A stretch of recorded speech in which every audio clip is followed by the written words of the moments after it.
Morning, everybody. Welcome to Wednesday, a wonderful Wednesday morning to everyone today. Welcome to the 16th of July, 2025.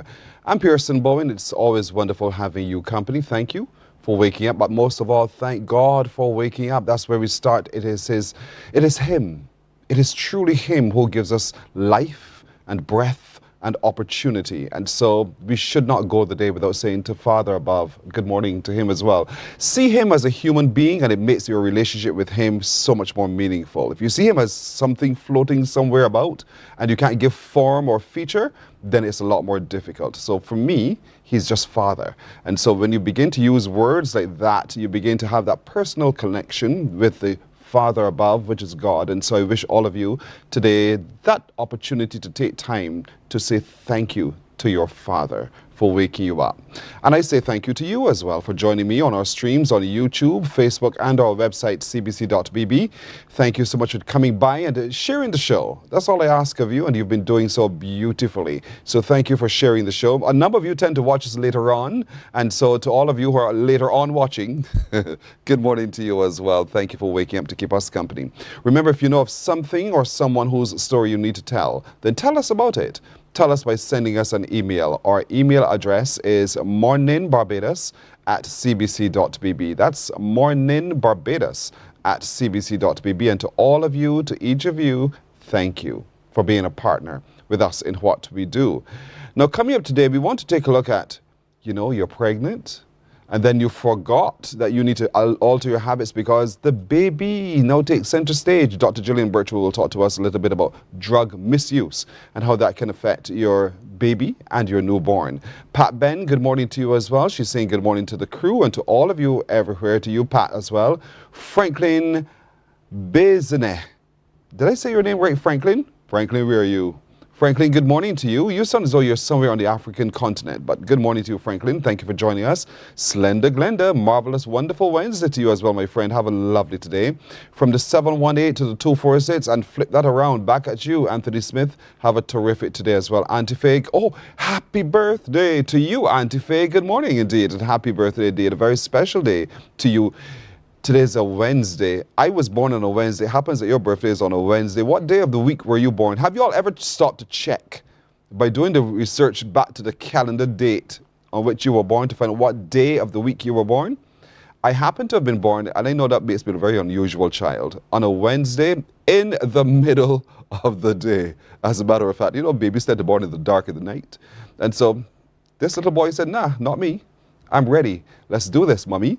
And so here I was on a Wednesday in the middle of the day. And so, well done. Happy birthday to you, Auntie Faye. All right, so we're looking at drug use of the mother and how that can affect the baby. We're taking a very serious look at that with Dr. Gillian Birchwood when she joins us in just a little while. The days are counting down to the start of the CPL, and so this morning we'll get to sit with the CEO of the CPL to look at some activations they're having ahead of the games this weekend, as a matter of fact. And we'll also, of course, be taking a look at the matches that are upcoming. The new Mental Health Act is on. There is a consultation with you today, and so today we want to take a look specifically at oversight, appeals, and the tribunal. What's going on? Rhonda Sweet Rons, good morning to you indeed. Thank you so much for joining us. A Wellness Wednesday to you too. Also today, we'll be taking you back to Bamboo Retreat for that rejuvenation. We'll also be meeting a couple of ladies who are preparing to head off to Buenos Aires for an upcoming body fitness competition and bodybuilding competition as well. But who are they? Kevin Waith, morning. And we'll also today be taking a look at HR. Rhonda, you were born on a Sunday? The day of the Lord, your mother didn't make it out to church. I know how that goes, girl. I know how that goes. I was a Wednesday, and my mother was preparing to have soup. The one dish that y'all love that I hate. Father, I don't like to use that word. Forgive me. But one of those dishes that I will not eat. I've never eaten soup. Never liked it. Never wanted it. Don't even introduce it to me. I don't want it. But my mother was about to have soup. And this baby boy was born with a distaste for soup. Maybe that's why I was born, because I just, not now here today, Mommy. Marcia Rock, good morning to you as well. Have a beautiful today, wonderful Wednesday morning to you as well. So, let's get started today. Hello, Algernon Norville, watching from New Jersey. Good morning, Algernon. Thank you so much for joining us this morning. Indeed, connected to Barbados, thank you for doing so from wherever you are in the world. There's so many of you who watch us from around the world, and we're thankful for your company every single day. Let's turn our attention now to talking HR. We want to look specifically at the techniques that HR practitioners are employing. And then from our HR profession, we look at some ways that we can alter the ways that we can get to know the prospective employee a whole lot better, so that we're a lot more, not just clinical, that sounds so rough, but determined in the way that we can recruit people into our organization. So joining us this morning to take a look at this is Rebecca Hines, who is an HR professional. Rebecca, good morning to you. Good morning, Pearson. Thank you for having me. You're very welcome. Recruitment. That can make or break any organization. Yes, it so can. it starts there. So tell me about how important it is that HR practitioners really get it right. I would say it's very important for any hiring manager or HR professional who does a lot of hiring, like myself. The goal is to have the most effective candidate at the end of the interview process to fill the role. And as you said just now, it can make or break the organization depending on which candidate you end up filling that role with. So it's a very important process for HR professionals. So it's not to be taken lightly. No, please. It's not a statistic, in other words. No, it isn't. I keep saying all the time, the word is human resource. Yes. That word human has to be taken equally importantly. And so talk to me about some of the approaches that one can take so that we see the individual, we see their potential, and we see how there's a wonderful little marriage between them and us. Okay, so the main approach and the main mistake that I see persons making is treating the interview process as an interrogation. It is not an interrogation, and you don't get the best results or best conversation from the candidate if the person is nervous, if the person feels like they're under the lights and in an interrogation. So the most important takeaway here today would be to not treat the interview process as an interrogation, but more as a conversation. So, and some ways to do that would be making sure that you're extending a warm welcome to the candidate, walking through what you all are going to be going through today, introducing yourself as well, and making sure, and something as simple as a warm smile goes a long way, especially when you're interviewing persons, because persons and candidates are obviously nervous because this is important. This is could be a big change for them. It may mean more money, more growth for them. So obviously persons are nervous, but the HR or hiring manager plays an important role in getting that person to have a decent conversation, have a good conversation, to be able to evaluate if the person would be the right fit for the organization. Because you can get it so wrong if you don't make them comfortable. Like yes. you can actually miss out on a gem if you don't take the time to recognize that the candidate sitting across from you is a little bit uncomfortable. Yes. And so making them as comfortable as possible, as quickly as possible, because we don't have the whole day trying to figure out who you are. So you're saying to have that open conversation where you start with a joke, start with a little bit of laughter, and get to know the individual while you're doing so. Paying attention not just to what they say, but also what they do not say. Yes. And one of the techniques that persons usually use to pull information out of persons is behavioral interviewing skills. These are questions that start with, tell me about a time, or explain to me when you had a difficult customer, or how you handled a high pressure situation. And this is usually asking the candidate to use the STAR technique, which stands for situation, task, action, result. And most candidates will not get it. So that is up for the interview to prompt. I go a little further to tell persons what I'm looking for.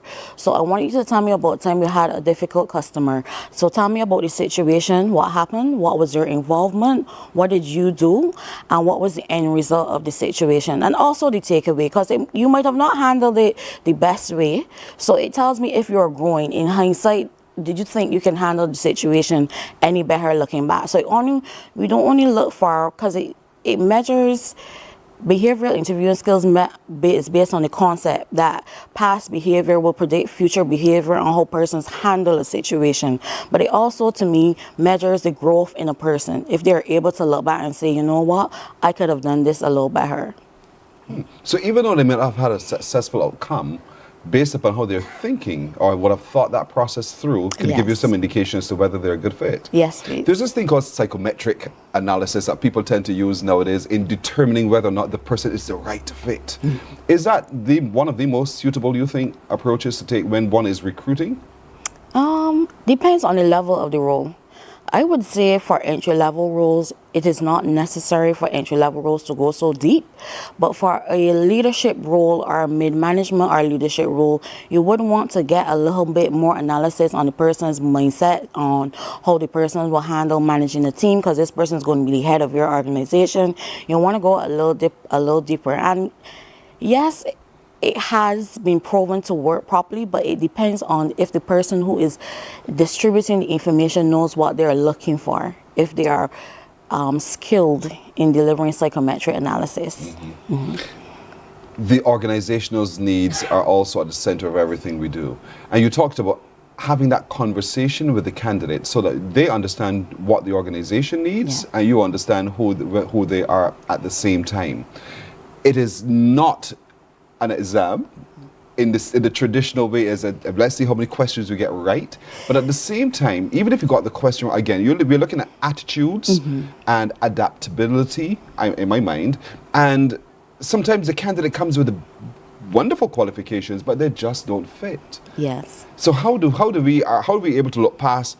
You've been to Queen's College, Harrison College, you have a degree, and all the rest of it, to determine that the little one who went to Coleridge and Parry-Me is the better fit than that other candidate? Preparation. Preparation is key to make sure that you get the right candidate at the end of the interview process. So there are a lot of persons who look good on paper, but then when they show up, they're not able to, we have a lot of agencies that do CVs for persons. We have a lot of information on the internet now where you can go and rehearse how to speak well. So you can use big words like I am a team player, I am resilient, I am goal oriented, but it is up for the interviewer now to dig a little deeper. Do you know what those words mean, or what do those words mean to you? I usually ask persons, you're a team player, so tell me, what does a team player mean to you? What does that look like to you? Because your version of a team player and my version of a team player may not match, and it may not be what is right and suited for the role. Another key thing is before the ad is even posted, knowing what are the key responsibilities and the core responsibilities for the ad. Because if you don't know what you're looking for, you can spend a lot of time shortlisting with a lot of candidates that are not suitable for the role. So making sure before the ad goes out, you know what is needed in the role, what the organization needs to succeed, and what the candidate looks like, the perfect quotation mark candidates look like for the role. What would you want that person to have? What is teachable, and what is something that they need to come in already having a base of? The balance of hard skills, soft skills. Yes, please. Is what's going to be important. And so, one, it starts at the advertising. Yes. How do you begin to send a message that I'm looking for you? And then to be able to describe very clearly in that ad the you that you're looking for, coming with these particular requisite opportunities that we want to give to you. Spell out what it is that you want them for. Do you think that's absolutely critical as well? Yes, not every role you can put every single thing that the job entails. So you have to focus on the key things. What are the key things, the day-to-day things that this role would need? And you don't want to deter someone from applying by having too many a job ad that is too confusing or not sure what you're doing. So the key things, the core things that the person is going to be doing, you want to make sure that the ad goes out with that information. And what are the key requirements? What do you require as a company? What do you think? Is this an entry-level job? Do you need persons who don't have much experience? Are you looking for growth potential? Or is it a leadership role? Are you looking for persons who can lead a team, who have good decision-making, critical thinking? You need to know what you are looking for before you put out the ad. That's a hard skill to do, though. I mean, to try to dream in such a way, and I use the word dream loosely, to be able to identify exactly what it is that you're looking for, and to hear the words behind the words or beneath those words. And so it's a conversation, as you've said, that starts between the potential candidate and the HR practitioner. But how do I get beyond my biases so that I don't disadvantage the candidate? That's a good question. So I think the first step would be identifying that you have a slight bias. You might be favorable to some person, and it's very simple. Your favorite color might be pink, or somebody walks in the interview, they have on your favorite color, they're a very bubbly person, and you could get sidetracked a little bit sometimes because it's a cool and friendly person, but at the end of the day, you're not looking for a cool and friendly person to fill the role. You're looking for an effective person to fill the role. One of the key things to eliminate bias as much as you can is structuring prerequisite questions before the person gets in front of you, so that you go back to evaluating the job role, you go evaluate the person's CV, and you do a mixture combination of questions between what the person's experience is and what you're looking for to fill the role. So preparation. And sometimes you're in preparing, you realize this candidate doesn't look as though I'm going to spend a lot of time with. Perhaps I need to spend some bargain time in such a way that I can have more time with this other candidate. But in that itself, I think there's an inherent bias because I've not taken the time yet to know, because I've looked at paper and I've made an assumption. And that is why a conversation is very important. Having a conversation with the candidate, because the CV doesn't cover everything as well. Persons might give you more information when they come in front of you of situations, especially in those behavioral interview questions. You'll find persons giving you a little more in-depth of who they are and what they represent and what they stand for. So being able to not judge a person based off of CV, but being open to the candidate that steps in front of you and listening, practicing a lot of active listening. So you have to be able to be listened to pick up on something that a candidate may be trying to hide or trying to cover or trying to smartly allude to something that really you need to dig a little deeper. Yeah. So you have to pay attention and, again, not treat it like an interrogation where you're rattling off question after question after question, and then you usually see these type of interviews where the person is just saying okay after each question and not going in a little further. So tell me about the situation. Tell me how that made you feel in the moment. What have you learned since then? You have to dig a little deeper, especially if you want a better candidate at the end of the interview process. Your instincts guide you too. Yes. Sometimes they're listening, you can tell whether this person is fluffing it, yes, or they're not giving you everything. And so you ask the question to bring out the other thing. Yes. And so you're right about actively listening, not just with your ears, but with your eyes, yes, and your heart. Because you are going to sense something isn't quite right here and follow that instinct just a little bit, because it can lead you to a nugget of gold. And so that's important to be able to understand. So preparation for an interview. And I think a lot of times HR practitioners, I shouldn't say that because I don't want to be critical of, but there are times when HR practitioners have not adequately prepared. And so they are overtaken by the interviewee, yes, who leads them down the road they want to lead them, yes, and take them where they're. And sometimes that is a danger for the organization. So talk to me a little bit about the importance of HR practitioners really doing everything we've talked about so far for the morning: preparation, listening, paying attention, create that safe environment, and how that importance impacts on the organization. Yeah, I dare say that an interview process that starts with clarity ends with clarity, and some key things in between that make sure you have a good end goal of having the most effective candidate is preparing, making sure, one, you send out the correct job ad and correct requirements for the position. Make sure you're shortlisting in adjacent to the role and not in adjacent to your bias, but what you would like, but what you need for the organization. Having conversations with persons when they get in front of you and not treating the interview process as an interrogation. Having conversations with persons, digging a little deeper for leadership roles and not necessarily for entry level. Knowing when to adjust the interview questions for entry level and for leadership. And then finally, giving the follow-up. Something that is very key. Letting the interview candidate know what is next. Can we look forward to if you're now starting your interview process, if there would be a few more weeks before the person hears you, and also being honest, because not every HR is a department. Some of the teams are very small, and sometimes it's just one person. So things can slip through the cracks. Let persons know, well, you can expect to hear back from me in 2 weeks. However, if you don't hear from me, feel free to reach out, because that's the reality of it. It's human resource and human resource behind the HR, and not all of us are a department. So some things we don't always get right the first time. We too as well learn as we go through the process. But ending the process, making sure the candidate knows what is the next step, if they can when they can look forward to a call, and what would be the result, right?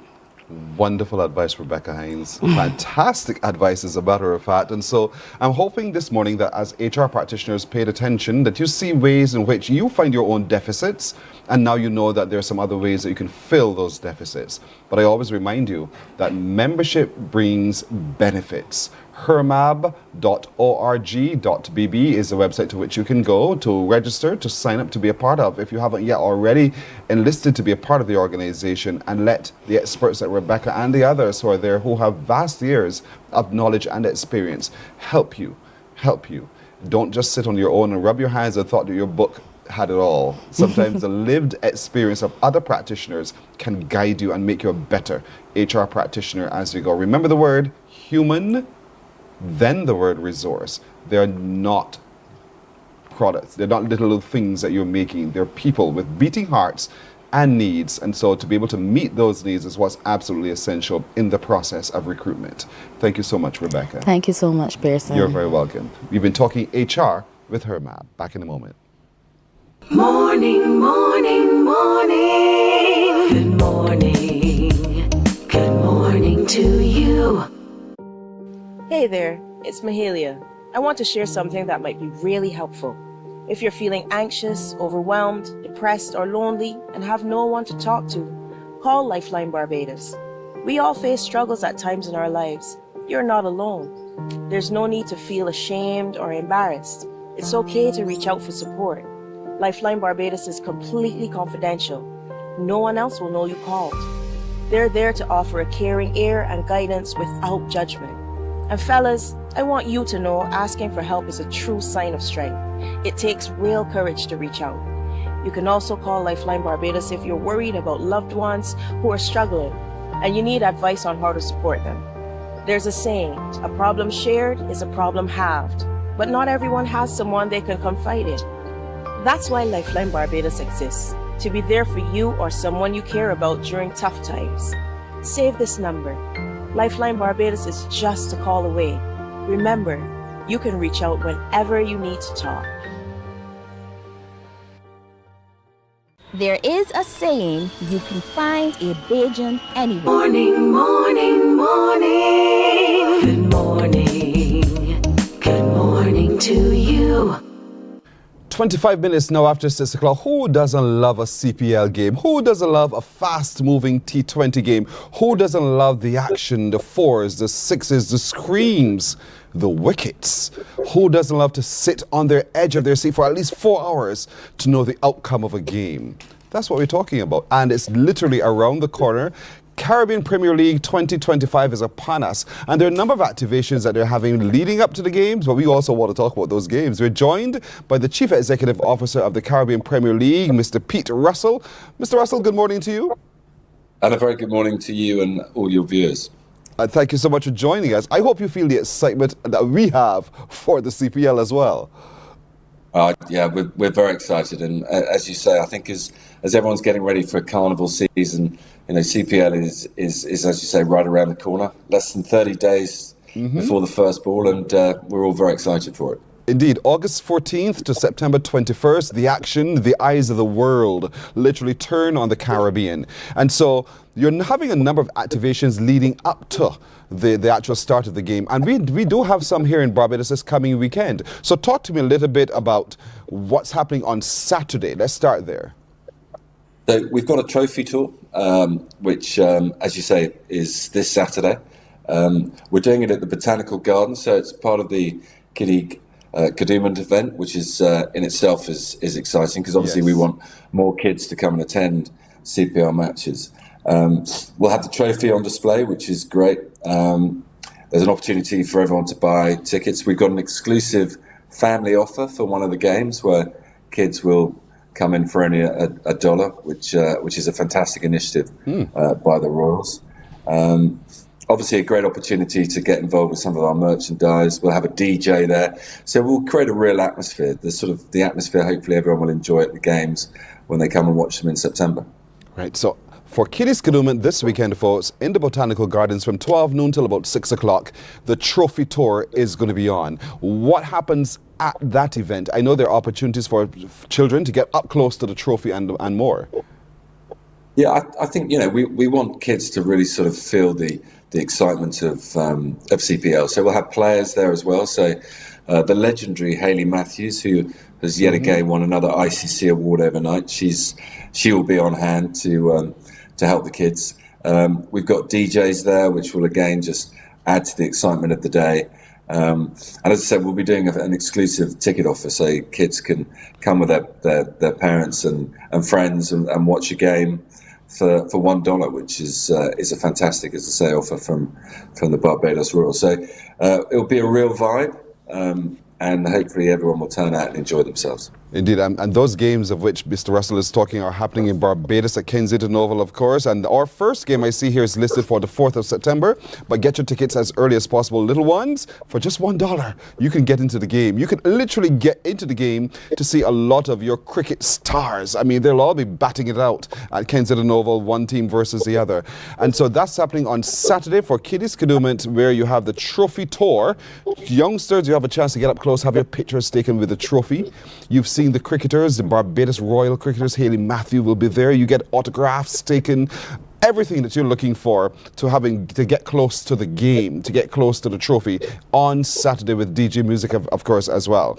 And then on Sunday, there's a fitness activity.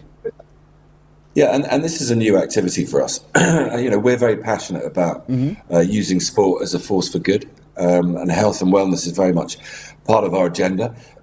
So we're launching our first Health and Wellness Day.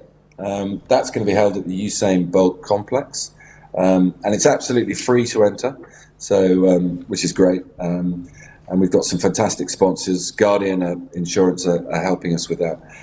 That takes place between 12 and 4 in the afternoon. And it's going to be full of excitement because, again, it's a good opportunity for kids to come down. There's a fun element to it, but there's also a serious element. So we'll have the legendary Spinny will be taking us through our paces, showing us how to get fit through exercise. There'll be kiddies cricket. Again, Hayley will be on hand to introduce kids to the game, which will be fantastic for them. And we've got a bounce house. So again, probably that's where you'll see me for most of the afternoon. But a great opportunity for the kids just to have some fun. And again, as I said, another opportunity to see the trophy and meet with the stars. So that's all great for the kids. And then we've got some serious stuff. We've got lots of sort of medical professionals on hand, which will be explaining blood donations, talking about cancer screening, how we'll have one-on-one health sessions, telling people how they can eat healthily and exercise healthily. So there's a huge amount to pack into 4 hours, and we're very excited to be bringing the first event to Barbados. Fantastic. We're excited to be the first as well. And mind you, folks, all of this is absolutely free of cost. So it's a family activity. It's for everyone of all ages indeed. While there are things for children to do, there will be things for the adults to do as well. Come meet the stars indeed on Saturday and on Sunday as well. But I want to look forward now to the games, because there is a season of action in the Caribbean, many venues across the Caribbean, and that season of action really starts on the 14th of August. And this is where now, I mean, there are screens, there are people glued to their television sets because the stadiums will be filled. And so how now do we begin to get our tickets so that we are part of the action? So it's if you go to cplt20.com, you can get your tickets there. And then the box office will be opening over the coming weeks, which is again exciting. So people can get their tickets. Obviously, from the Kensington Oval, there's an opportunity at Rubis outlets as well to get tickets. But look, we're so excited for the start. I mean, the big game is on the 4th of September when the Royals take on the Guyana Amazon Warriors. So there's nice rivalry there. And the last game is on the 12th of September when the mighty TKR come into town. So in a week and a bit, there's going to be some high octane action for sure. And this year we're doing it slightly differently. We're going to put on a halftime show for all the fans. So there'll be local music acts that again fans can engage with, and we know how the Bajans enjoy their music vibe. So we're expecting some really exciting days of cricket. Halftime games, halftime performances. This is fantastic. That's something new. We know the energy of the game, and then you stick around, of course, to have the halftime energy also coming from the stages as well. So the matches are going to be played, of course, across the region, starting from St. Kitts all the way down to Ghana, with the final where? The final will be in Guyana on the 21st of September. Hopefully that's a date that the Royals team have firmly in their diary. And as you say, so we start in St. Kitts, Antigua, and then we flow through. We go to St. Lucia, we go to Trinidad, and then Barbados and Guyana are sort of the end of the tour. So it's as you say, it's action packed and non-stop. So we're all getting ourselves fit and ready for a grueling tour. We're talking franchise cricket here. We're talking about pulling the best from around the world to comprise your team, not just West Indians alone. How have you gone about that over the years, and what success have you seen from having that inclusivity into the game in the region? I think it's very important that we have international players. Obviously, you know, we have over 1 billion viewers of CPL around the world, and everyone buys into the West Indian spirit, its culture, and its history. Its cricketing history is second to none. And I know, you know, people look at what happened in Jamaica over the last few days, and there's all doom and gloom. But the reality is, there's some fantastic talent in the region, and one of the reasons why the international players are so important is that they're able to mentor some of the younger players, show them how they should be preparing themselves and going about their game time.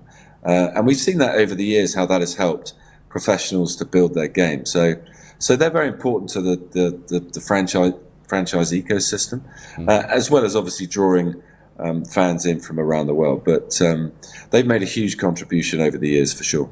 Indeed they have. Indeed they have. Cricket is what they're playing, but the action is what we love to see. You know, people go just to relax and have a really good time, to join in the merriment of all the others around them, and to watch the game. Not where place watch the game, the third option. So while you're at the game, you're having a lot of fun with a halftime show. And I like the fact that you're thinking to be developmental as well, in allowing children for just $1 to come in and get the energy. That, I think, is important for the longevity of the game in the region, but for the longevity of the CPL as well. Have you thought about what else you would want to do to maintain the CPL in the Caribbean?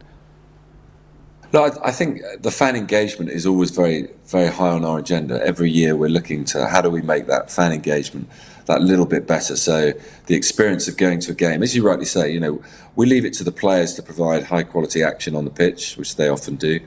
But it's once you get to the game, what is your experience going to be? So once you leave it, you think, wow, I need to go back to that game.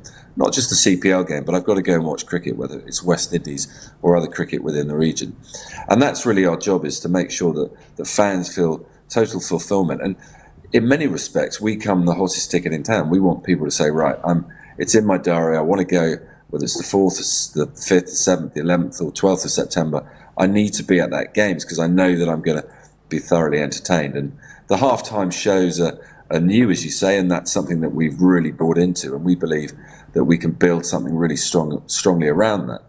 I think in the future what you'll see is even more activities around the game. So yes, we've got health and wellness now, but you know, future years I want to see concerts that we put in when games are not on, so people can come to Barbados for a week, not just experience the cricket, but experience that unique Caribbean vibe that includes obviously music, food, all the cultural elements that the Caribbean and Barbados in particular are so well known for. So we want that experience to really sort of overflow and for fans to have that experience that they don't get anywhere else.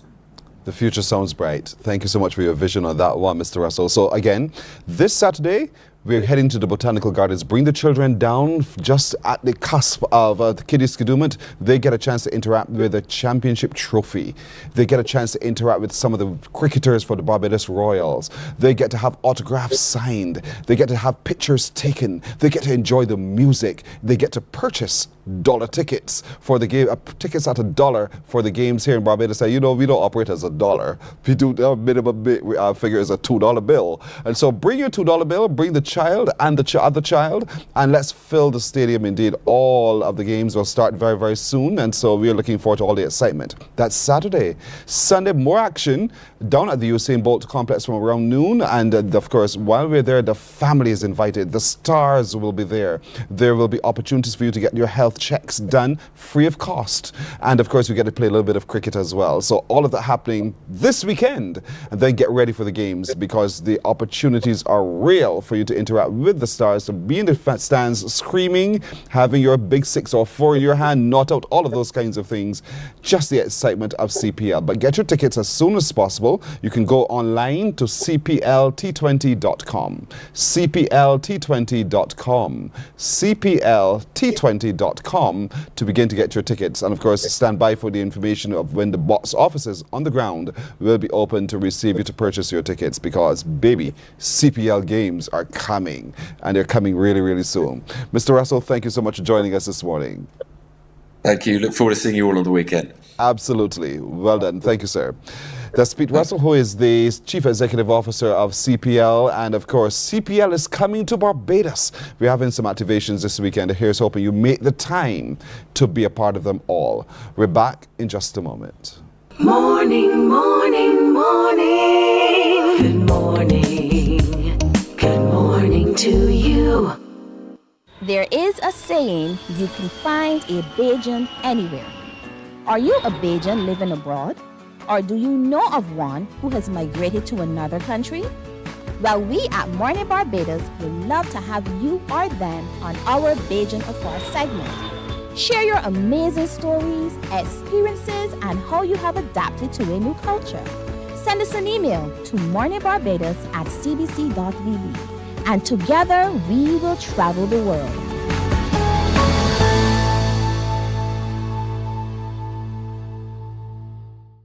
Some ask, what makes Barbados so special? We at Mornin Barbados say it's you, our exceptional youth. You are talented, resilient, and inspirational. You are the epitome of the Barbadian spirit, testing the boundaries of your creativity.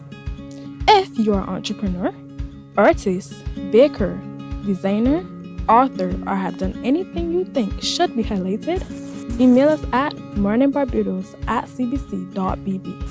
Let us show the world our exceptional Bajan youth. The Ministry of Youth, Sports and Community Empowerment's Bridges television series is back.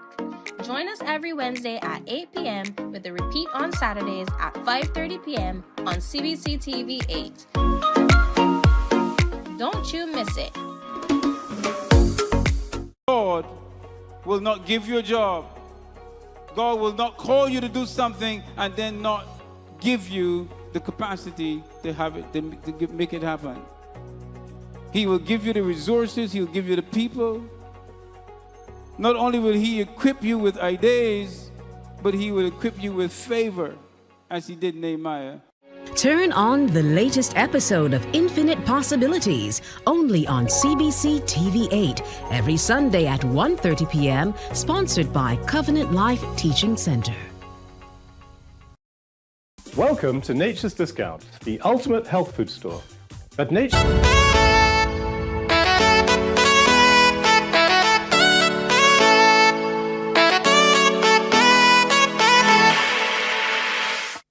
To you, Dr. Gillian Birchwood is here. I don't need to say anything else, right? Because you now know you're sitting in the best place to get the best advice when it comes to dealing with your children. Of course, she is the best, the world's greatest pediatrician. But for us in Barbados, she's a consultant pediatrician, neonatologist, and head of the neonatal intensive care unit at the QH. Dr. Birchwood, my friend, good morning. Good morning, good morning. I will say it like that every time because it's the truth. I can't top that. What can I say? As always, it's so wonderful having you. I mean, it's a serious subject we're looking at here.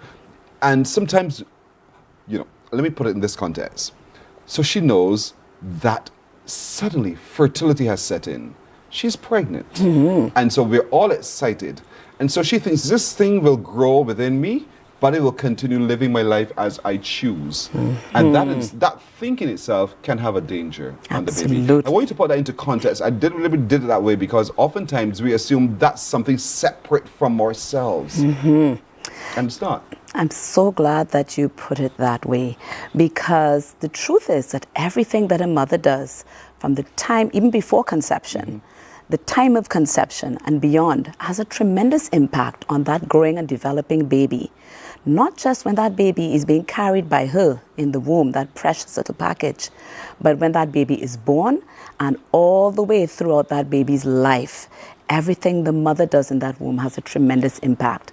And medical studies have shown consistently that even in adulthood, the things that have happened in the womb are still having an impact throughout the life course. So no truer words were spoken than knowing that what she does then affects that baby for a generation. So when my mother wanted soup, and I did not, as in, I told the story at the beginning. I heard it. You know, no doubt, I don't like soup. She had too much. She really had too much. And so the father, I want to look at that for just a moment, when we're looking at the beginnings here. The father's role, because it's his, close your ears children, his sperm that would have started the fertility. Yes. Does that in itself pose a danger? Depending on what the father's lifestyle is, can also impact the baby in terms of the moment of conception, because you can have higher quality sperm, so to speak, depending on the lifestyle that the father has. And what has been found globally is that there's actually a declining sperm count, and they think it might be due to environmental pollution, to lifestyle factors, and many other things that are still being discovered that can impact how healthy that baby is at the time of conception. So fathers have an important role to play, although it may not be recognized in the same way that the mother's role is to play from that moment of conception. So fellas, we don't get away from this. Correct. We have to also have healthy lifestyles if we want to have a healthy child being produced. And so here it is now. So she knows she's pregnant, and she has these cravings. Yes. That she needs to meet. And sometimes she has a craving for coffee, caffeine. Yes. And she has to meet that craving, but there's a danger. Yes.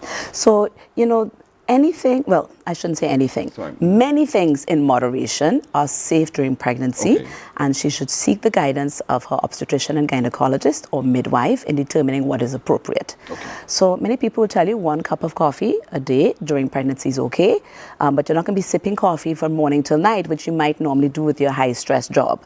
So in moderation, it can be acceptable, but you have to be careful because of that special person you're carrying, and they're depending on you to do the best for them. Change.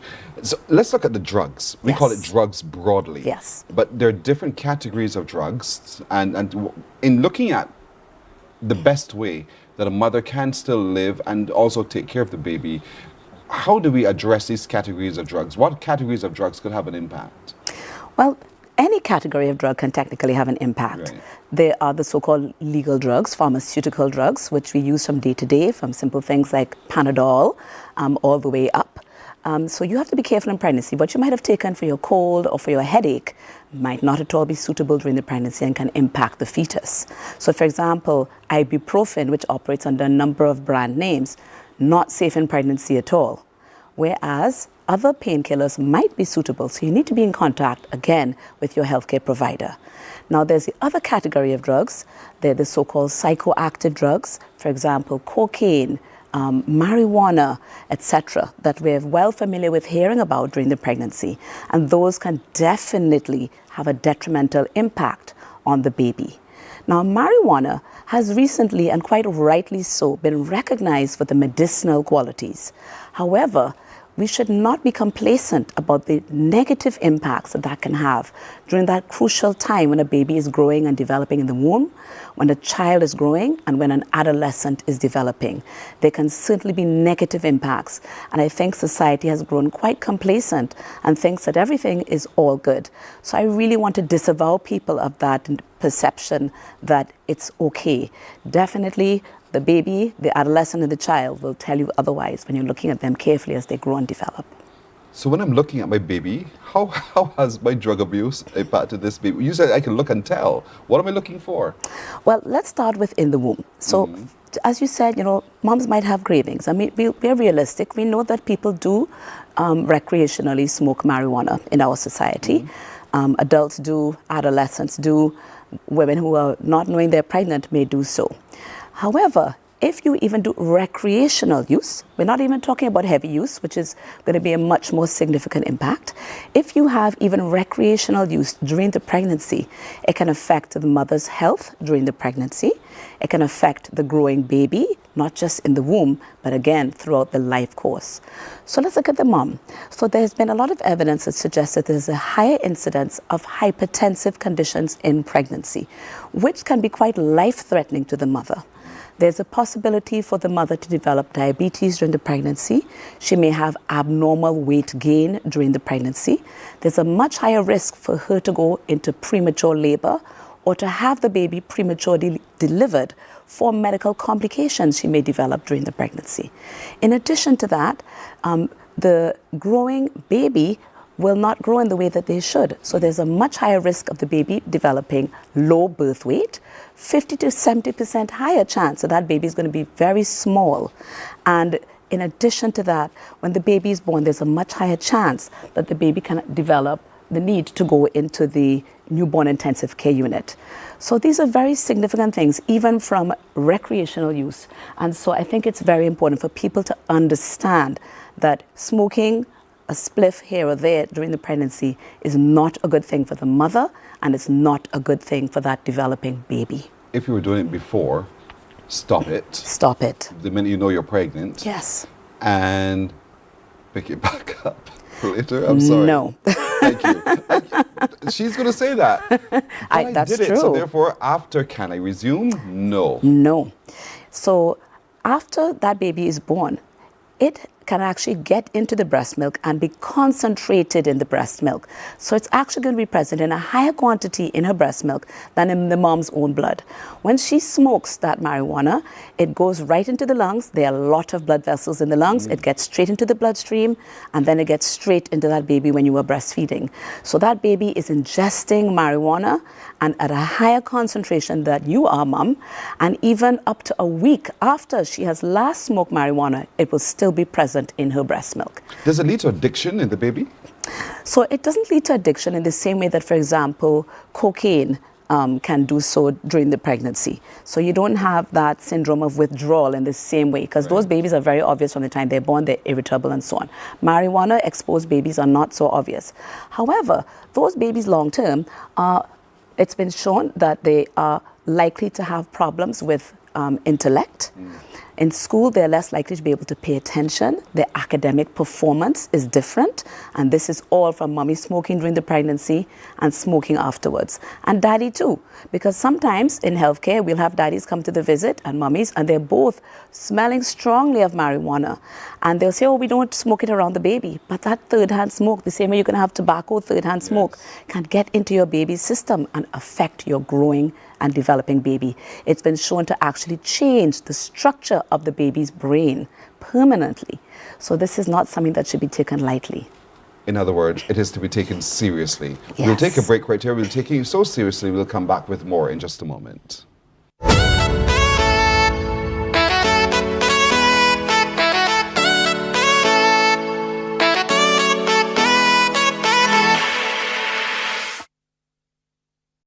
Welcome to Nature's Discount, the ultimate health food store. At Nature's Discount, we have thousands of quality products at great prices. Hi guys, Dottie here with Nature's Discount, and today we are talking about Solar Ray Microbiome Probiotics and why you should be taking them. And we have well over 3,000 amazing products to help you get healthy. For your health tips, tune in to CBC TV 8 every Monday, Tuesday, and Thursday for Nature's Discount, sponsored by Get Healthy Incorporated.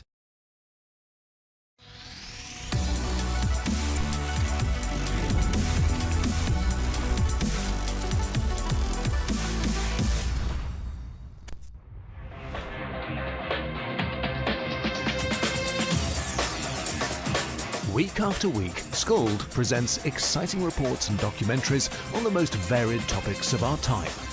Spectacular developments and innovations, lifestyle and trends of tomorrow, mobility and tourism, health news.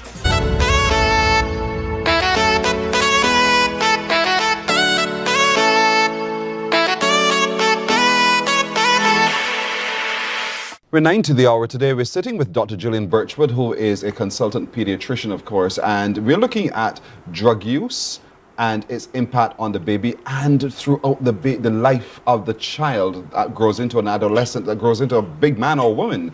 And sometimes just when we think we're getting away with it, the child reminds us we have not gotten away with it. And I think that's what's sinking in our spirits this morning, having listened to what we've just been speaking about. And we want to continue that conversation because we don't sometimes, in our own ignorance, we don't quite get it right. That here it is, I've been doing something that's not, first of all, I thought as an adult I could do, but I'm abusing myself. And then by the fact that I'm having all the remnants on me, I'm now passing it on to this newborn who grows up with these problems. And when we see our children acting in certain ways or having delays in their cognitive skills, and we don't understand why, we blame the doctor, but we haven't taken time to look at ourselves. Yes. So I really want to make sure that the message is loud and clear. Medicinal cannabis is a good thing, but recreational use during pregnancy, both in the father and the mother, because they'll be in contact with one another, recreational use during breastfeeding, and in the household when children are growing up, recreational use in adolescence is a dangerous thing for children. Their brains are still growing and developing. Adolescents' brains are still developing up to age 24, 25. And so, you know, as adults, we don't think the same as adolescents. Their reasoning and their judgment is different because a part of their brain called the prefrontal cortex is quite different. It's not finished developing yet. And that's why we might have a discussion with an adolescent and come up with a completely separate conclusion from them. They're not fully mature yet. And so because their brain is still developing, that area of the brain that's responsible for judgment, that's responsible for concentration, memory, mood, and academic performance is also potentially, in fact, no, it is remodeled by recurrent marijuana exposure. And there is a dose response. So in other words, if they use a little, there's a little impact, but there's still an impact. If they use a lot, there's still an impact, but it's a greater impact. And what medical studies have found is that there's no safe amount of marijuana to use during childhood or adolescence. There is no safe amount that will not impact the growth and development. And they've done scans and have shown that adolescents who use marijuana on a regular basis, their brain tissue looks different from those who do not. And their academic performance long term, their ability to get and hold a job is affected. They're more likely to be depressed and have suicidal ideation, in other words, to consider or eventually to attempt suicide. They're more likely to develop psychosis, which means that their perception of reality is quite different. It can result in a form of a mental illness. So again, parents may turn a blind eye. You know, your teenager comes home. Some parents are very liberal and might say, okay, you need to impress upon your teenagers the same way you talk to them about other drugs. Marijuana smoking is not a good thing. In a very few situations, they may be used for medicinal purposes and people who have severe seizures, but you're weighing up on the balance what is worse or better in this severe situation. So I really want adolescents to understand, and I want parents to talk to their children about it. It can affect them for a lifetime.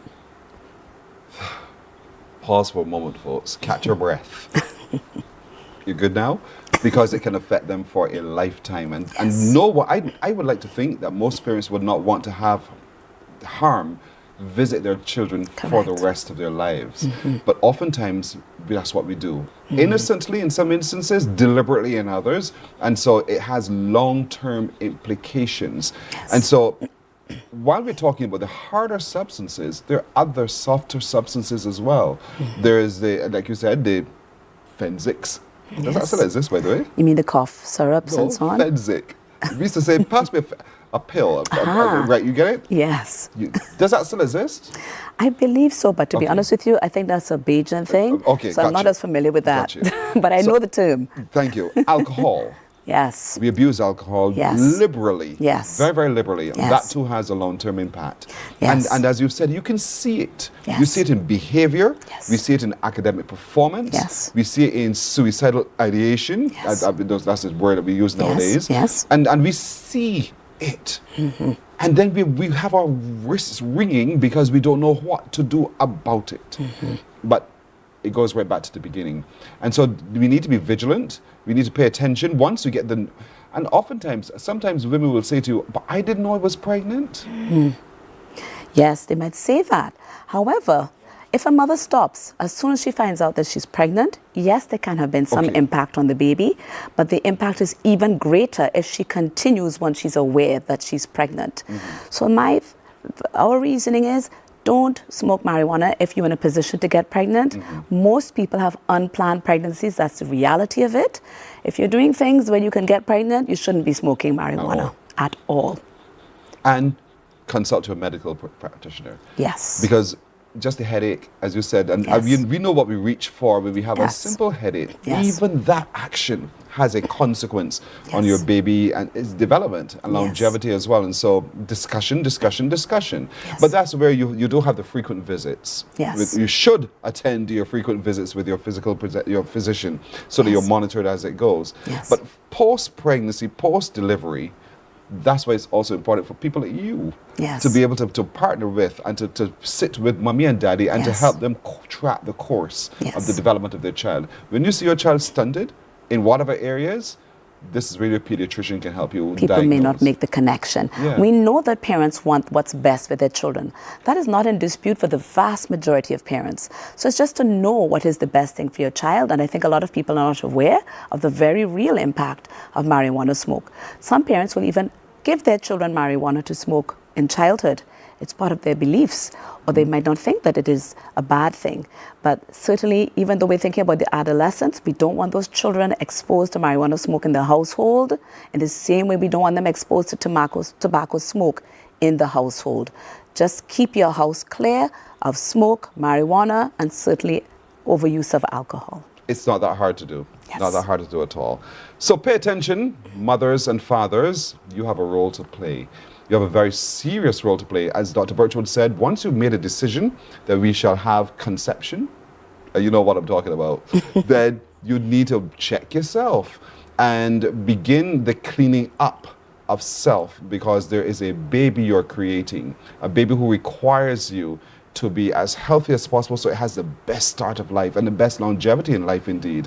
Let's take this very, very seriously. Consult your medical physician as quickly as possible. Be honest. I think that's a lot of times what is required as well. Yes. Because you're not going to tell you necessarily, I smoke a little, or I drink a little, or I do this a little. They don't tell you, but you see it. And because you can see it, you know the dangers of it. So they're talking to you. Let's listen. Dr. Birch, we got to go. But this has been a so important subject. I hope that people have really, really got it indeed. Thank you so much for joining us as always. Thank you for the opportunity. You're very welcome. We shall take a break here. We're back in just a moment.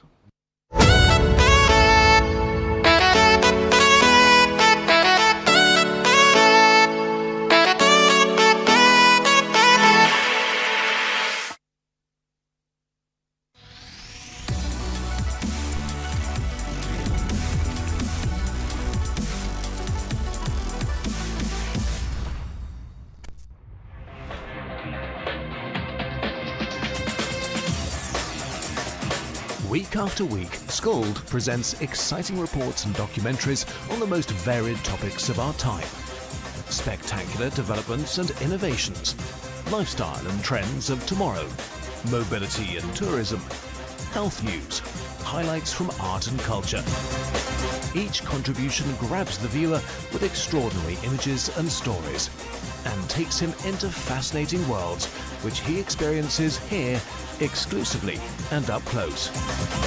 We're there when companies and specialists develop super satellites for a global network in space and can look behind the scenes. Scold is a window to everything that is there or is yet to come. Fly with us through time to better understand today and tomorrow. You've always wanted that. Scold. A look. Morning, morning, morning. Good morning. Good morning to you. Let's look at news now. Sargassum seaweed is again rearing its ugly head in abundance along the island's beaches, particularly those at the east, and its influx continues to impact on various sectors while its foul odor is invading homes. Anesta Henry has a report. The pesky sargassum seaweed has returned, and there's lots of it, blanketing bays and some beaches along the island's coastline. On the east of the island in particular, the nuisance is creating a major headache for fishermen and residents, with several of them fed up with its resurgence. They just want it gone. Fisherman Jody Watson, who is based at Concept Bay, St. John, says that the seaweed is making it difficult for him to get to and from his fishing boat. Right now this moss real terrible. You can't get out, you can't get in. To get from your boat to the jetty, you gotta get on a surfboard. And you can't even put your foot down in it either because the moss died thick. You won't be going nowhere, you gotta lay down on it or stretch out your foot and paddle. And then to get your boat from the jetty to the chain, that's another task because the boat ain't want to move in the moss. You understand? The boat barely creeping. Don't care how much speed you put up on it, the boat barely creeping. And always you see enough boats still here today because you can't get from point A to point B. Right now they got two boats that are supposed to haul down and they can't haul down. Look at you slip away. Watson says the fisher folk at Concept Bay are crying out for help. They feel as though their livelihood is caught up in the weed. I stink all about the place. You know, so we really need some assistance out here. We really need some help. The government had a dry street the other day out here and it disappeared and never come back. But we really need some assistance and some help out here. Definitely, urgently. Meanwhile, a Blades Hill St. Philip resident who gave her name as Tammy recalls having a foul odor in her house, only to later realize the source of the stink was the seaweed lingering on the coast. Because I work at Three Houses Park, and I really was getting smell down there as well. You understand? So it's only afterwards then the workers start complaining with the tar. Because some people came and asked me too, what was that smell? But sometimes they have a house further in the back that they have a truck that's coming like drop something from over there. So it always get a smell sometimes. So I thought it was that actually, but then we realized it was the seaweed. And coming here, Concept Bay here this morning, I see so much seaweed here too. So that's what everything come together now as the smell of the seaweed. Tammy is also hoping for relief from the weed. I don't know if it's anything can be done about it, but it really carrying a very, very, very bad smell. And it's affecting a lot of people complaining for it.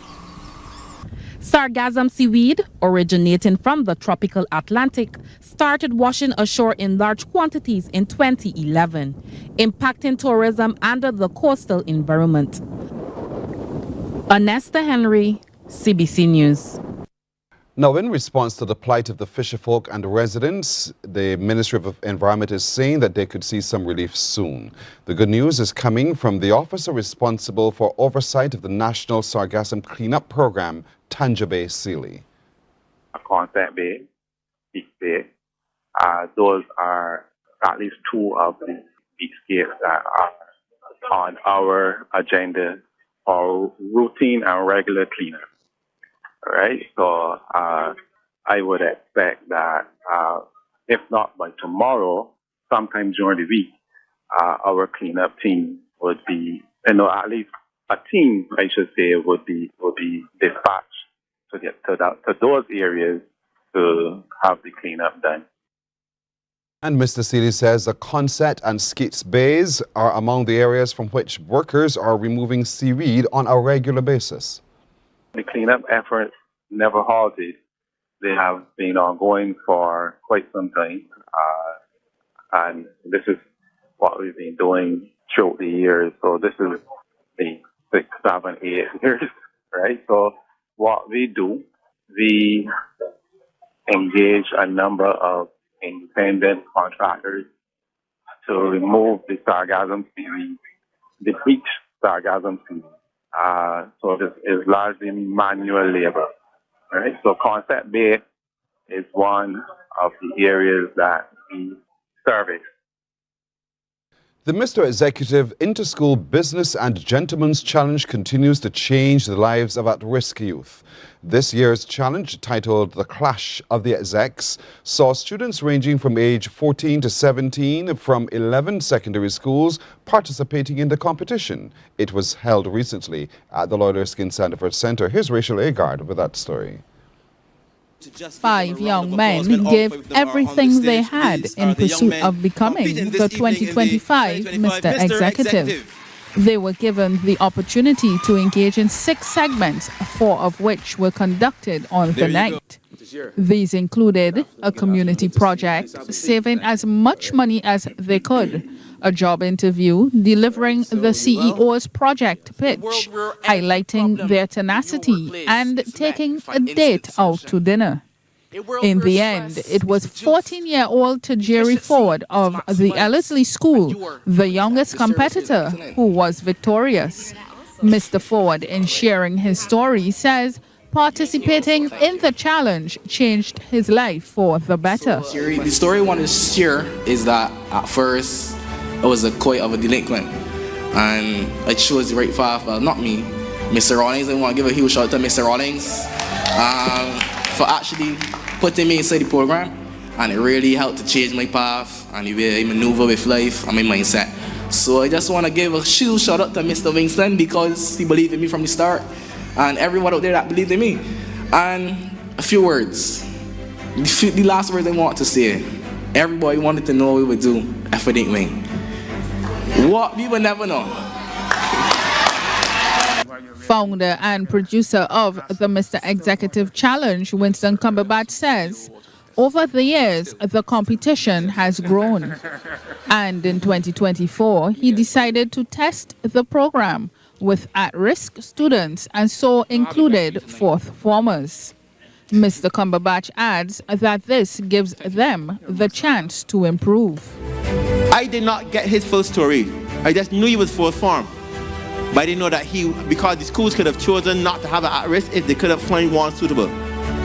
But only when they heard his story that I began to cry. Because why did I cry? And why is it feeling like it want to happen again? It's because when I heard that, I said, yes, this is what Mr. Executive is all about. Mr. Cumberbatch has also lauded the students and teachers at the Eagle Hall Primary School for the successful hosting of their inaugural Meal Week. He says the initiative resonated with him, and he has committed to take the school under his wing. And I was so impressed with that my time is gone now, that I have decided I'm going to invite them to be here because I'm adopting them as the primary link to Mr. Executive Challenge. Things are going to unfold for the primary school through their connection.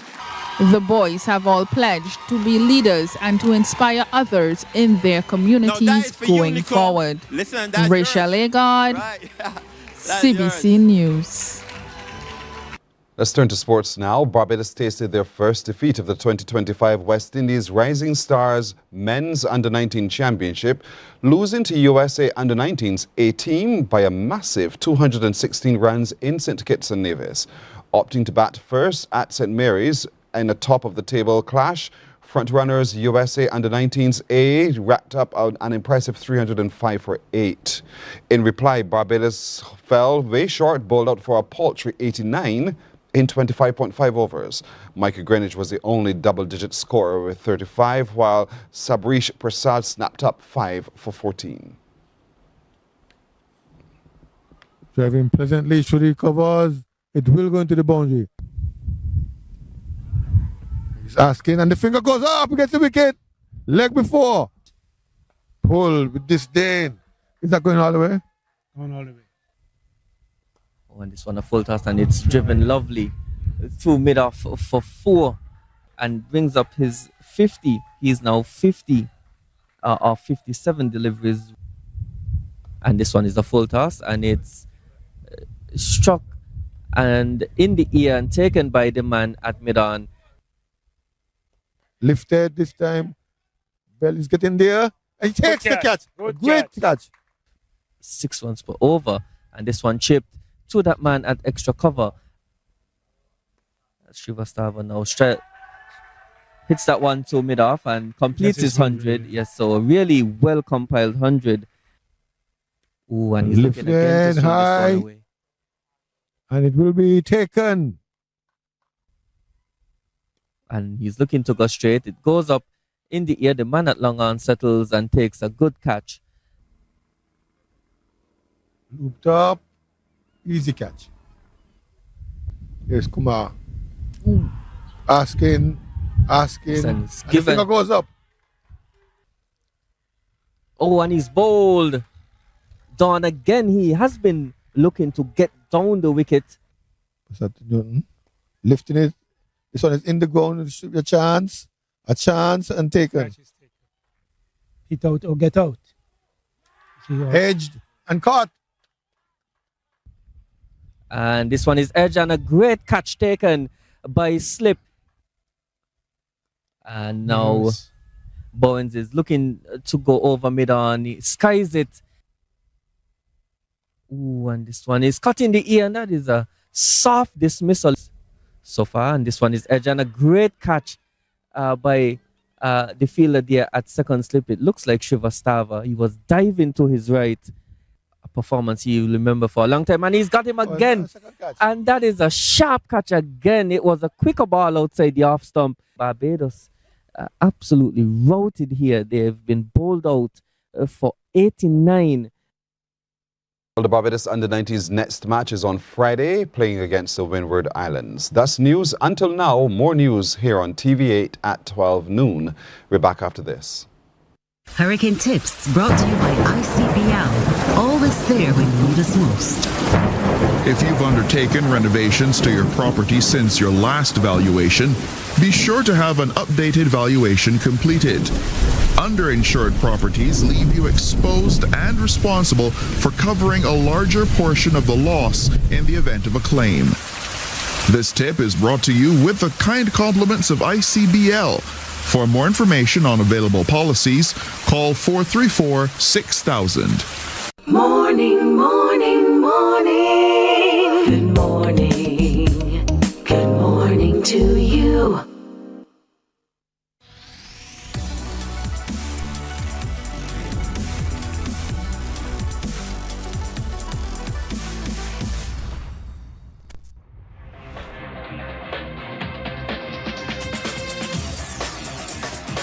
Week after week, Scold presents exciting reports and documentaries on the most varied topics of our time. Spectacular developments and innovations, lifestyle and trends of tomorrow, mobility and tourism, health news, highlights from art and culture. Each contribution grabs the viewer with extraordinary images and stories and takes him into fascinating worlds which he experiences here exclusively and up close. We're there when companies and specialists develop super satellites for a global network in space and can look behind the scenes. Scold is a window to everything that is there or is yet to come. Morning, morning, morning. Good morning. Good morning to you. 14 and a half minutes after 7 o'clock now, a message to you from the NUPW. To all members of the NUPW Medical Insurance Plan, you are invited to attend an in-person emergency meeting this evening at 5 at the NUPW's headquarters on Dalkeith Road. That meeting will provide an annual update on the plan's performance and the proposed 2025 renewal options. Your attendance and participation would be greatly appreciated. All right, let's turn our attention now to something that's happening today, as a matter of fact, and we've been sharing this with you weeks really talking about the new Mental Health Act and the work of the Commission that's been pulled together to look at proposals to be made to Cabinet to amend that Act to make it more relevant to the times. And so there is a public meeting for you this evening at 6 o'clock in the school hall at the Combermere School, where your feedback is absolutely vital. The way that we engage with our community helps to inform the way we go forward. And so today, while we sit with Mr. Alfred Aline, who is a Senior Nursing Officer, Community Services with the Psychiatric Hospital, we want to take a look at one of the elements of that proposal, and that looks at oversight, tribunals, and appeals. And if you didn't know, check health.gov.bb to read the notes so that you prepare yourself for this evening's coming together. Mr. Aline, good morning to you. Yes, good morning to you. Thank you for joining us indeed. Thanks for having me. And this is a very serious activity that we're engaged in. We're looking to make change to modernize our approach to mental health. Yes, we have. So as we know, the conversation is going on about mental health and what should happen in terms of what mental health is concerned. And so we have to bring the act up to the 21st century. You know how that act was made very long ago, Cap 45. So to make it more relevant for today's persons and what we do and how people expect to be treated now in the 21st century, you have to bring the act up to that standard. So the tribunal had to change. Had to change in terms of how do we go forward. The old act was concentrated a lot on the mental health professionals. Now we are changing it to suit the customer. We are saying, no, we must put the customer in front. And so we have to, a tribunal was set up by the minister, and that is to look over all mental health issues that you might have. Exclusive jurisdiction over all mental health issues. If you have a problem, you know where you can go. And the thing is to build confidence.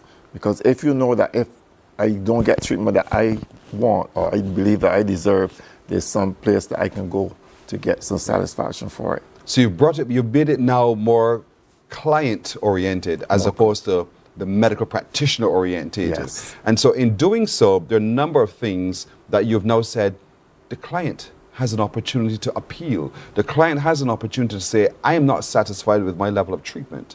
I'm not happy to be treated at all. Or I can have a nominee who will act on my behalf.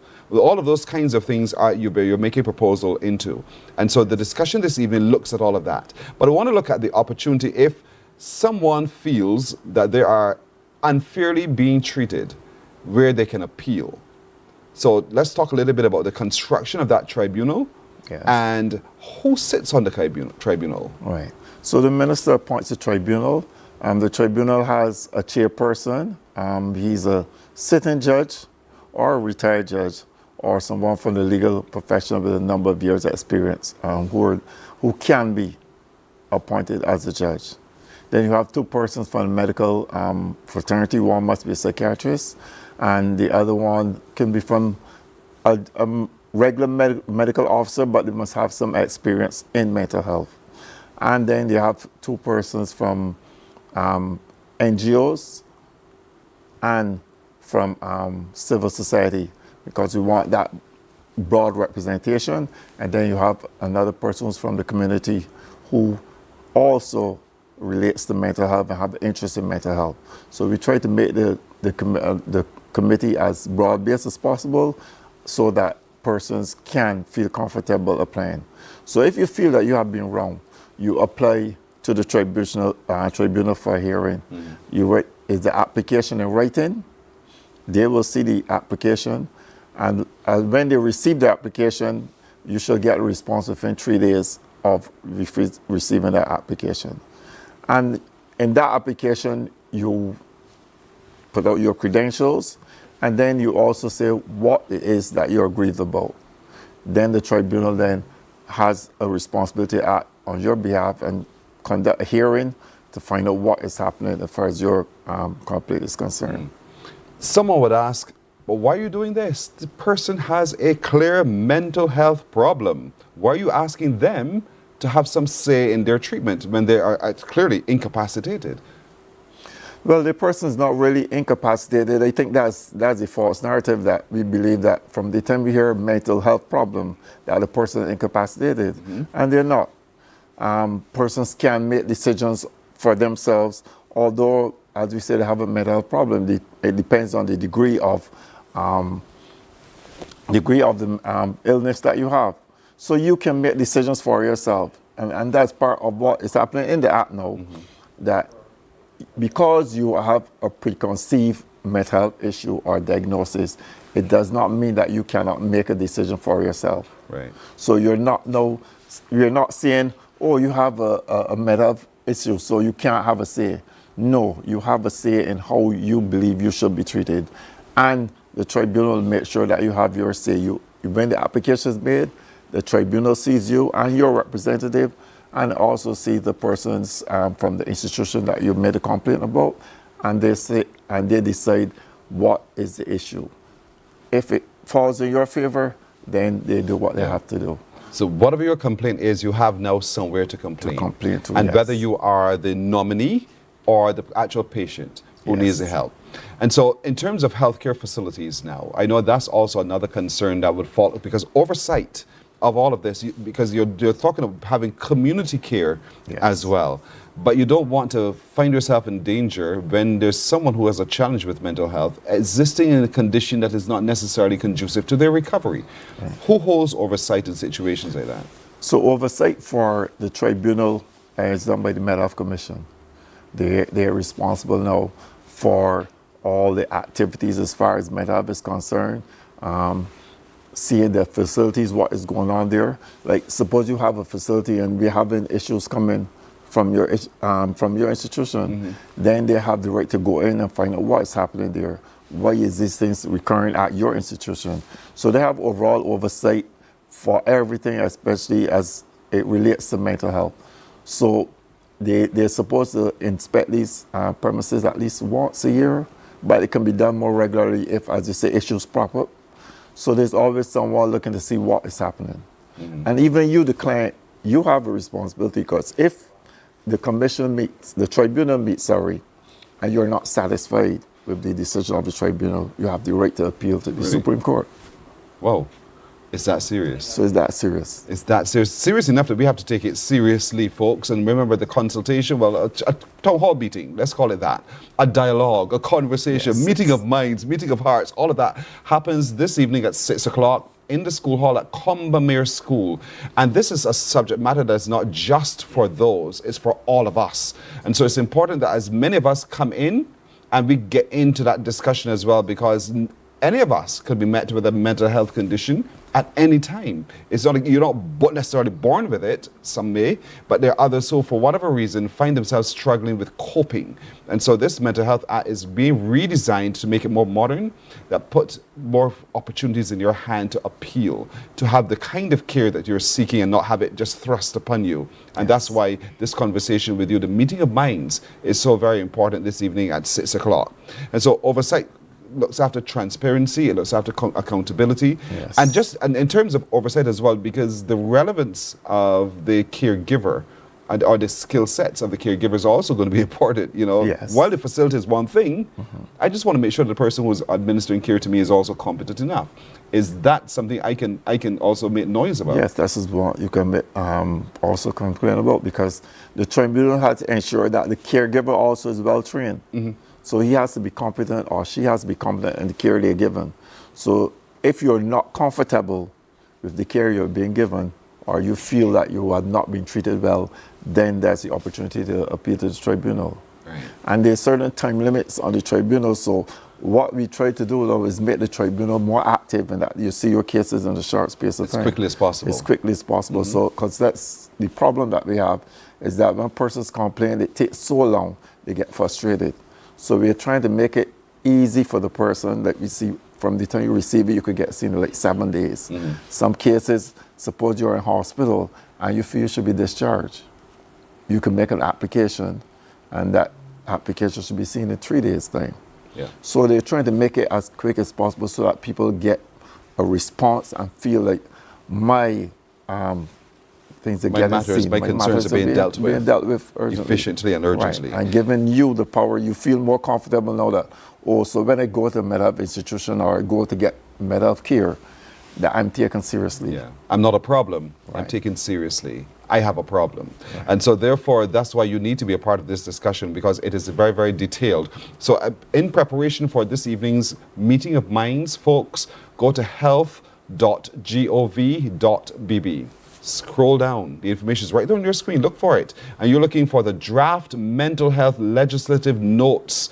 And when you get those notes, read the notes. There are many, many elements. They're very detailed, but there are many, many elements that would impact you and our community response to mental health. Be informed, then come to the meeting this evening and lend your voice, lend your opinion, lend your direction, lend your experience, lend by engaging indeed this evening at 6 o'clock in the Combermere Hall, School Hall. That's where we'll all meet in of minds, and we'll see if we can come up with the best, most current mental health act. I know a lot of this you would have done having consulted other acts across the globe, trying to find best practice as well. And so these notes are vital, folks. Read it. health.gov.bb and come to the meeting. This is only one meeting. There's another one coming up at the end of the month, right? Yes. There's going to be a series of town hall meetings going on, so the conversation is going to be ongoing. Ongoing. I like that word. Ongoing indeed. So this meeting is at Combermere this evening, 6 o'clock. You have to be there. Do you know if we can watch online and engage online? I'm not sure if it was online. No problem. So mind your mind, folks. A community mental health conversation this evening at the Combermere School. Oh yes, you can join the conversation online once you go to the website. And once you click that there, you can come online and you can engage as well. But get your questions, get your comments, get your everything together, because your input is absolutely vital. And to you already, I say thanks for engaging indeed. Thank you too, Mr. Aline. Yes, you're as welcome. well for joining us. Thanks for having me. You're very welcome. We're back right after this. Morning, morning, morning. Good morning. Good morning to you.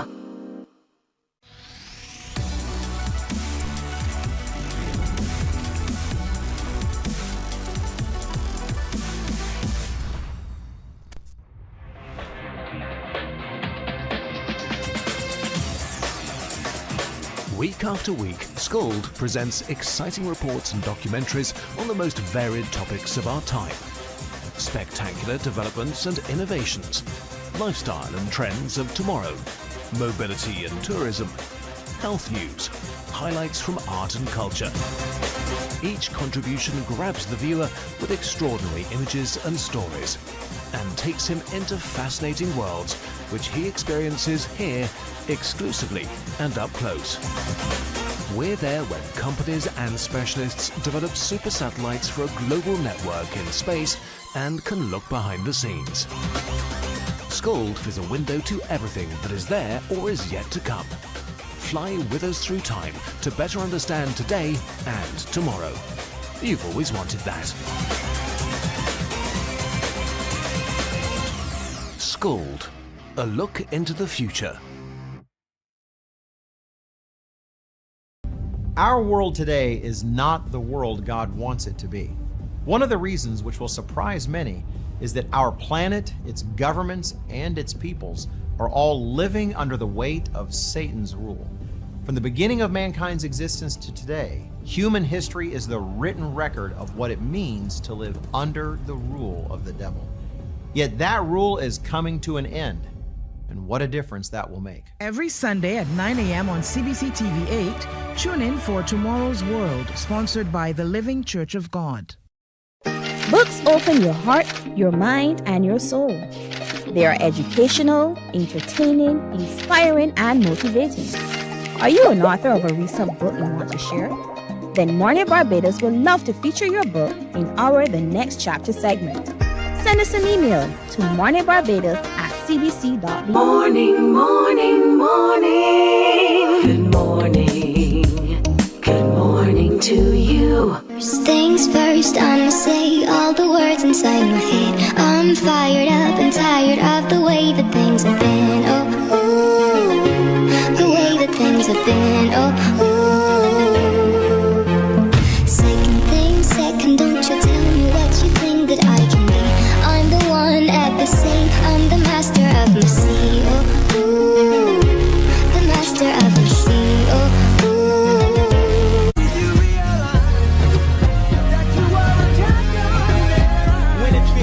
it's harder than dying. For me, giving up's way harder than trying. Lauryn Hill said her heart was in Zion. I wish her heart still was in rhyming. Cause who the kids gon' listen to? Huh? I guess me if it isn't you. Last week I paid a visit to the institute. They got the dropout, keeping kids in the school. I guess I clean up my act like Prince do. If not for the pledge, at least for the principle. They got the CD, then got to see me drop gems like I dropped out a PE. They used to feel invisible. Now they know they invincible. Hey.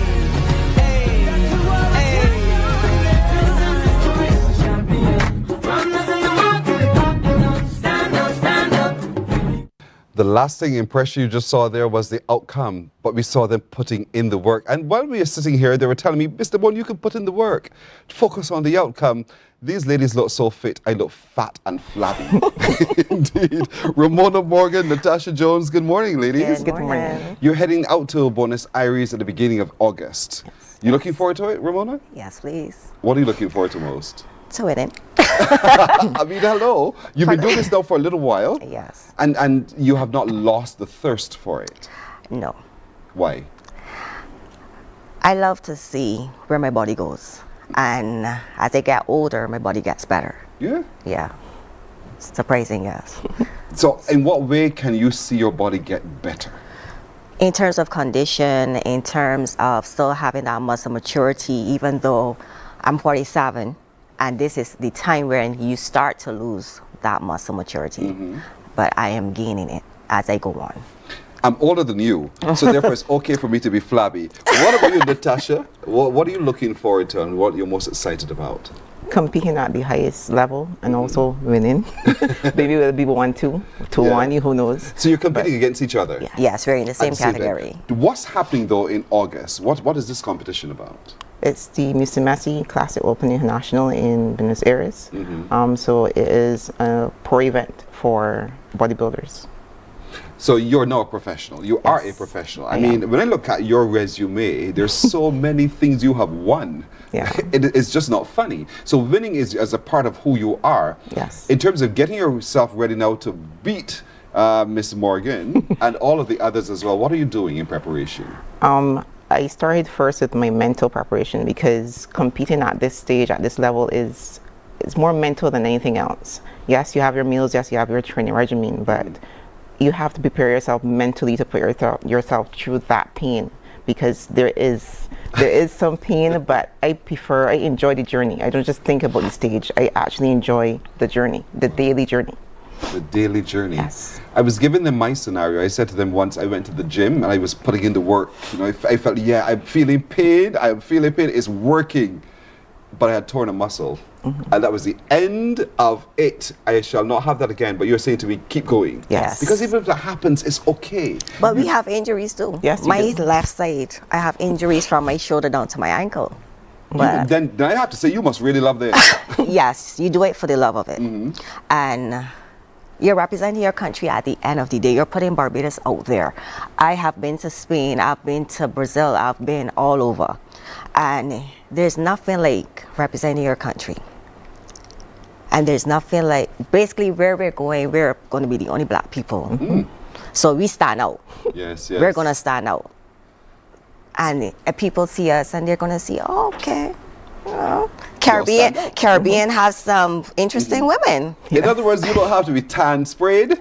We still have to be tan because we do have our complexions are not even. Because of the light. Yes. So we still have to get tan and everything before we go on stage. Even here, you could be the darkest person. You still have to be tan because you are different shades of black because of how you dress daily. So it's on this side is darker than here.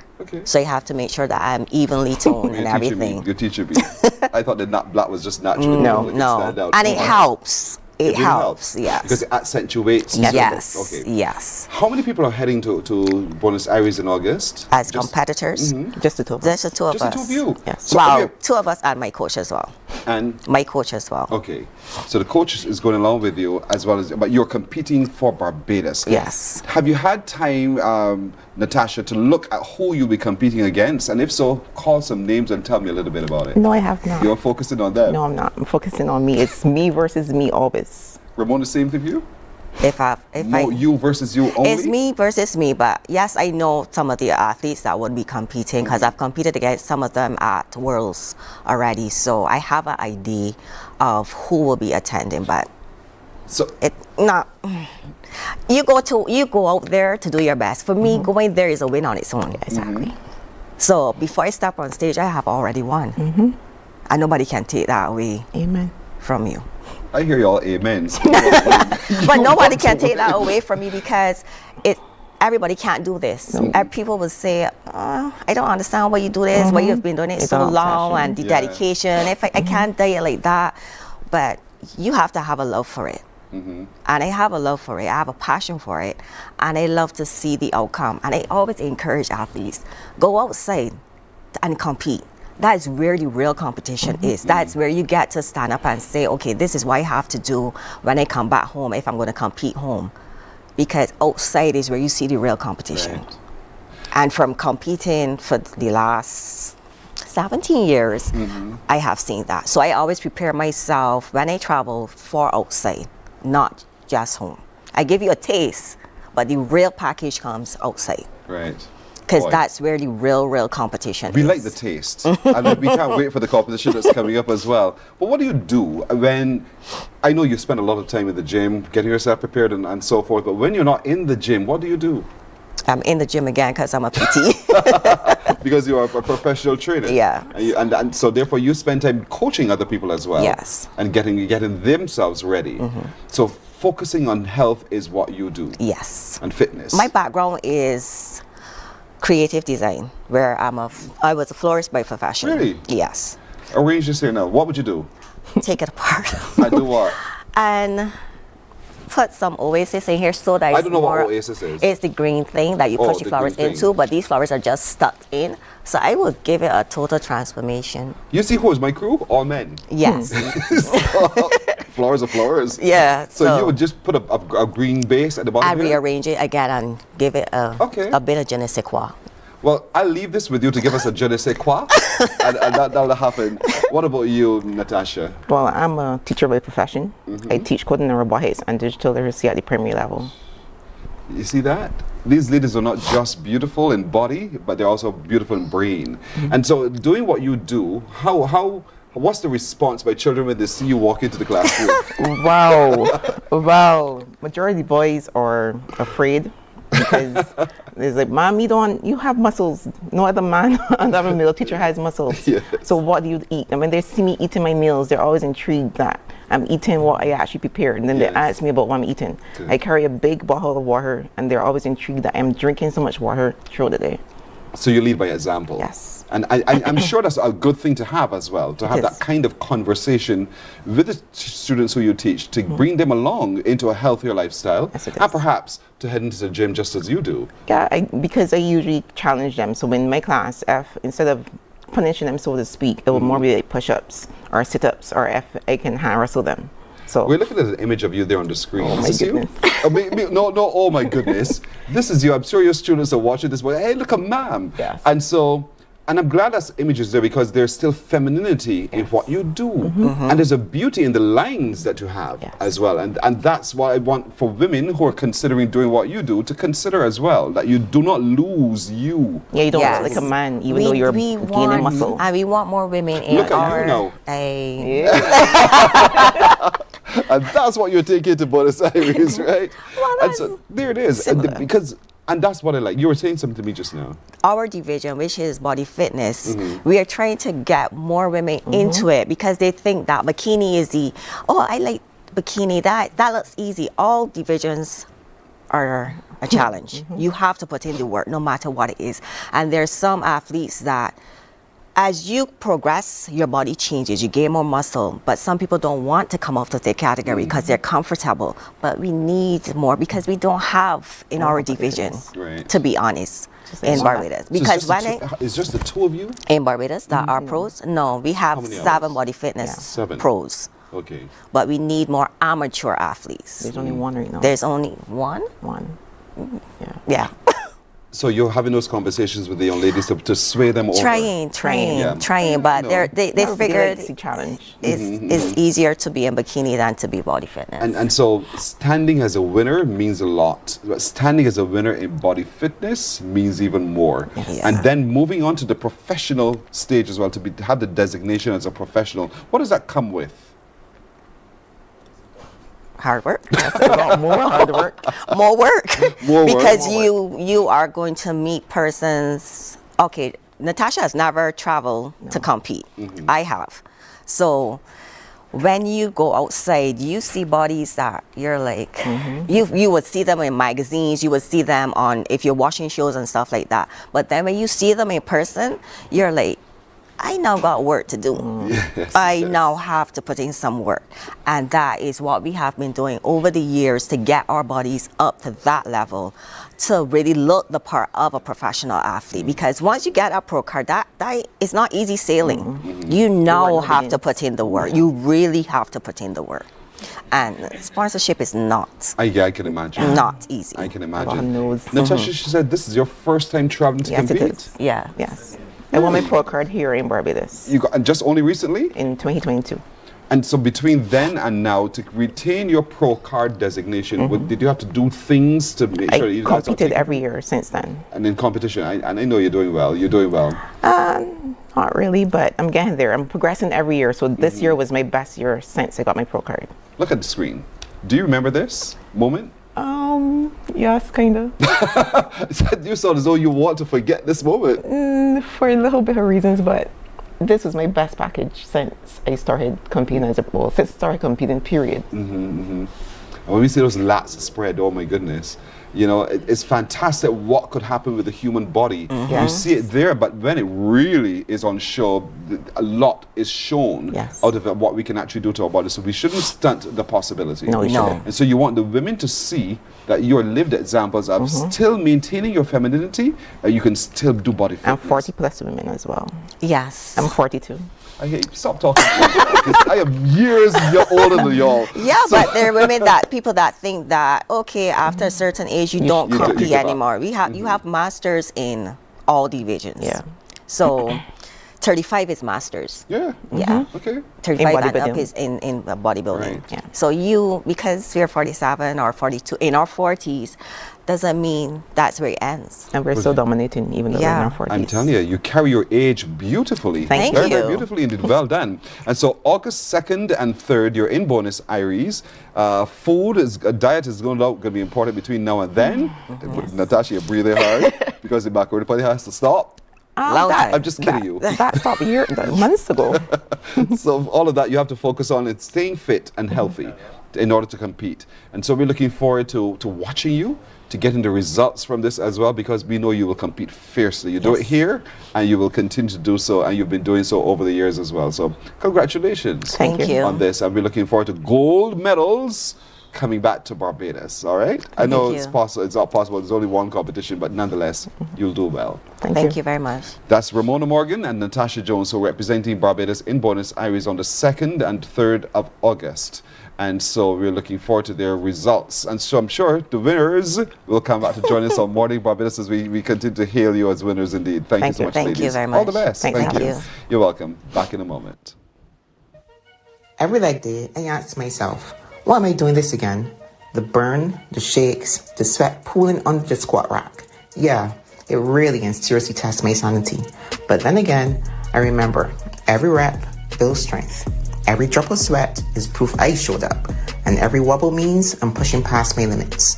This isn't about ego, it's about intention. Controlled, focused, and purposeful. Like they hurts, but the results, they're always worth it. Morning, morning, morning. Good morning. Good morning to you. Books open your heart, your mind, and your soul. They are educational, entertaining, inspiring, and motivating. Are you an author of a recent book you want to share? Then Mornin Barbados would love to feature your book in our The Next Chapter segment. Send us an email to morninbarbados@cbc.bb. That's morning without the G. Come and let us turn those pages together. Hey there, it's Mahalia. I want to share something that might be really helpful. If you're feeling anxious, overwhelmed, depressed, or lonely and have no one to talk to, call Lifeline Barbados. We all face struggles at times in our lives. You're not alone. There's no need to feel ashamed or embarrassed. It's okay to reach out for support. Lifeline Barbados is completely confidential. No one else will know you called. They're there to offer a caring ear and guidance without judgment. And fellas, I want you to know asking for help is a true sign of strength. It takes real courage to reach out. You can also call Lifeline Barbados if you're worried about loved ones who are struggling and you need advice on how to support them. There's a saying, a problem shared is a problem halved, but not everyone has someone they can confide in. That's why Lifeline Barbados exists, to be there for you or someone you care about during tough times. Save this number. Lifeline Barbados is just a call away. Remember, you can reach out whenever you need to talk.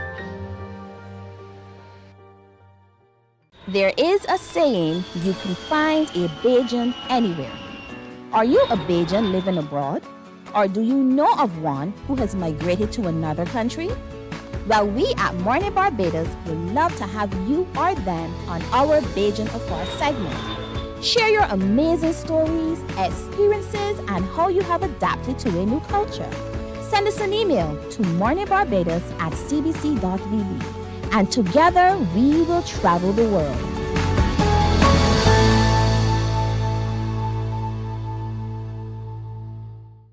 Some ask, what makes Barbados so special? We at Mornin Barbados say it's you, our exceptional youth. You are talented, resilient, and inspirational. You are the epitome of the Barbadian spirit, testing the boundaries of your creativity. If you are an entrepreneur, artist, baker, designer, author, or have done anything you think should be highlighted, email us at morninbarbados@cbc.bb. Let us show the world our exceptional Bajan youth. The Ministry of Youth, Sports and Community Empowerment's Bridges television series is back. Join us every Wednesday at 8 p.m. with a repeat on Saturdays at 5:30 p.m. on CBC TV 8. Don't you miss it. God will not give you a job. God will not call you to do something and then not give you the Morning, good morning, good morning to you.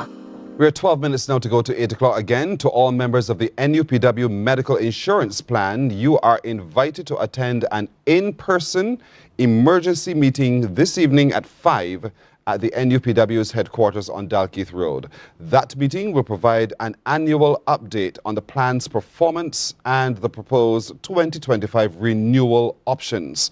Your attendance and your participation would be greatly appreciated. All right, let's turn our attention to a conversation that I thoroughly enjoy. When we look at emancipation, we look at the season of emancipation, and we look at why it is important that we as a people of this color need to also pay attention to ourselves. And so join me this morning as we get ready for the March for Emancipation and Peace. Is next to me Member of Parliament Trevor Prescott, who is government's special envoy on reparations and economic enfranchisement. Next to him is one of those men who's been instrumental in building our understanding through the arts of emancipation, who we are, Kelvin Carvalho, himself a dancer. And across from me is Fabian Reeves, who is the president of the Black Night Bikers. Good morning, gentlemen. Hey, morning to you. Context is always important, MP Trevor Prescott. Let's talk a little bit about emancipation, and you don't have the whole floor. Loudly play fast. These are terms you've heard in Parliament often, right? Yes. So, talk to me a little bit about emancipation, who we are, understanding who we are, and the relevance of this upcoming activity. Well, this march this year is really symbolic of the reawakening of that national consciousness of our people. So it's not simply a march. Mm-hmm. There are many features to the march this year, but I like to see this particular celebration and commemoration is probably one of the most significant ones in the history of man itself. I really don't quite understand how people can think about celebrating other things and they don't apply that same consciousness to the celebration of freedom, liberation, whatever you call it. So what we've been seeing over the last few years, I don't know if Barbados is special for this, we've been seeing over the last few years, and not the kind of enthusiasm that is required. So I'm hoping that this year we can stimulate that kind of interest, that the Barbadian people will come out, especially since Barbados was the breaking ground, the enslavement of people in the Western world. I hope that people will come out and celebrate this significant event this year. I mean, we take time to celebrate birthdays and all the rest of it. This is a part of who we are as well. That is also a celebration that we should pay great attention to. The growth of a society and the growth of a person, first of all, who was taken across the Atlantic, planted somewhere, and you know what? We're resilient enough to say we shall thrive. We found our feet, we found our roots, and we built our society. And so that's the reason for this celebration in my mind as well. Yeah. And so that's why what's happening on the 1st of August, which is a Friday, so there's no excuse. It's a public holiday. It's a Friday. From 7:30 a.m. is this March for Emancipation and Peace. So Kelvin, talk to me a little bit about its organization and the groups and what we can expect when we start the march. Well, the march we will be having this year, we have a different approach this year, and we will be having on board the St. Leonard's Boys, St. Cyprian's Boys, Princess Margaret Secondary School, Eddersley School, the Israel Level Foundation, and Haynesville Youth Group. We also have on board the cheerleading groups as well. Twisters All Stars, that is led by Dennis Bino, the Christchurch Performing Arts Squad, and we have the Otto Cultural Alliances Barbados and Private Zest Barbados, right? These are car groups, right? The Black Knight Riders, the Roller Skaters Society as well, they are on board with us. The Cruisers, Janelle and her friends. We are working on getting the trolley go-karts up and running to come down the hill just here from approaching Buster from the southern side. So we have lots and lots of things happening, and also the assembly points, right, will be CBC, right, 2 Mile Hill opposite Allow Court, and Cutting Road opposite Map Hill opposite Santia Branshaw's office and Normanel's roundabout.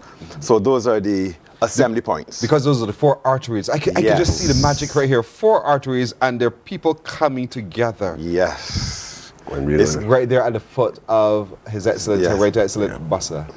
And I can see, you see it? We're trained, of course. Yeah. I have a very vivid imagination. Me too.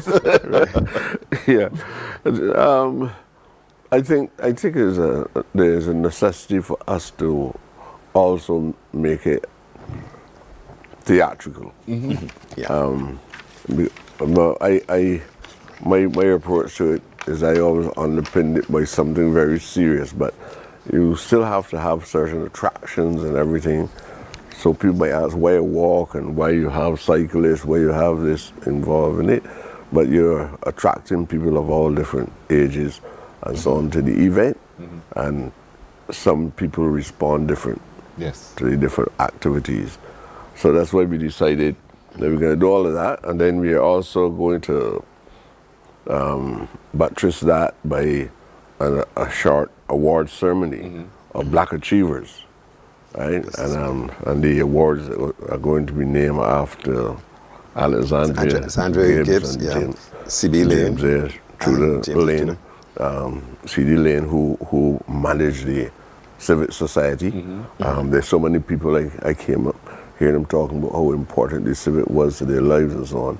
Now we're going to, the awardees, they're going to be persons who, in our time, we have witnessed them showing they're icons, and they're good examples for a lot of young people who have an interest in getting involved in business or even in sporting activities. And I will speak to some of those persons' names at a later date. Right.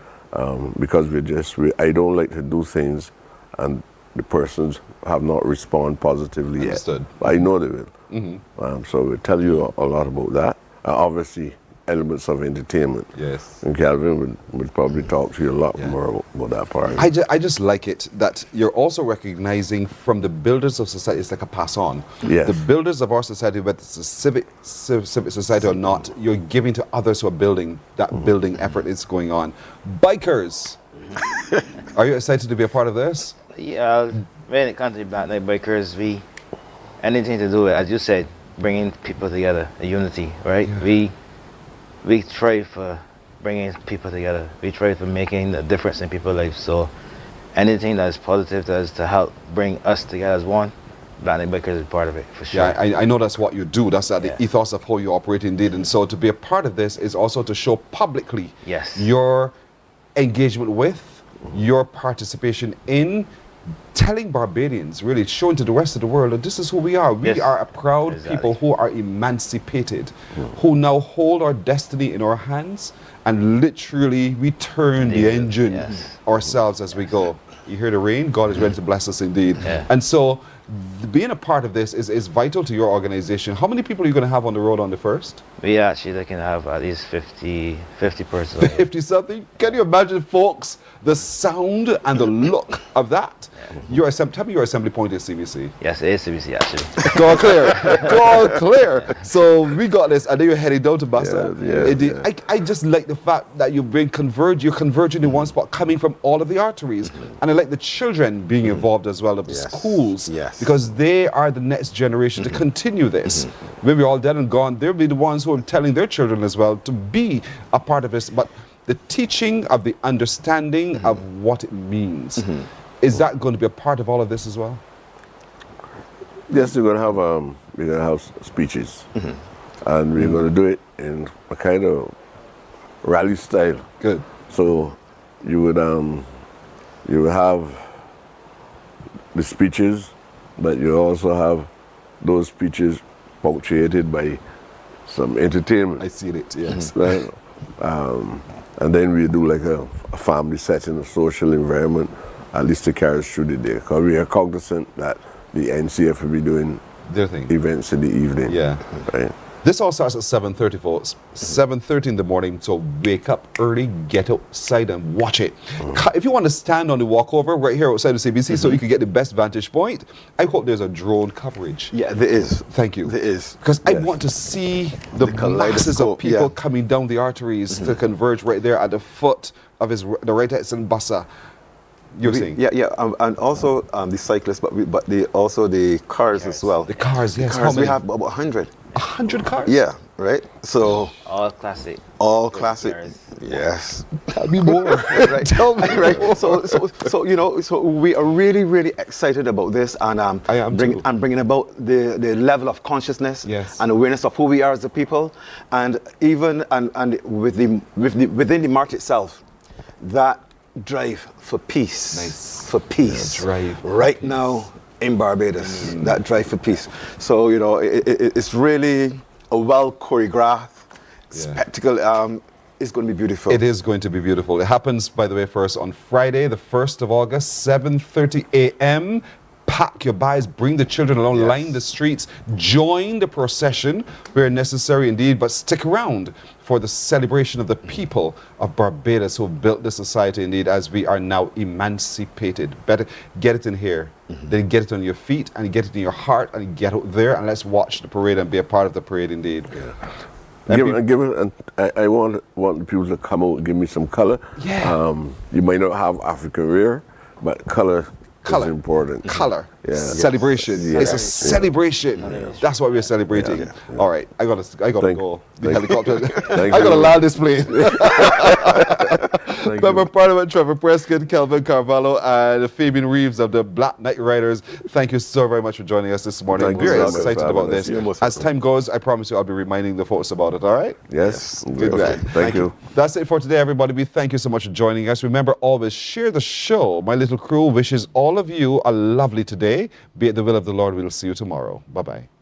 Wake up, wake up, wake up, wake up. Barbados, get up. Good morning, Barbados, good morning.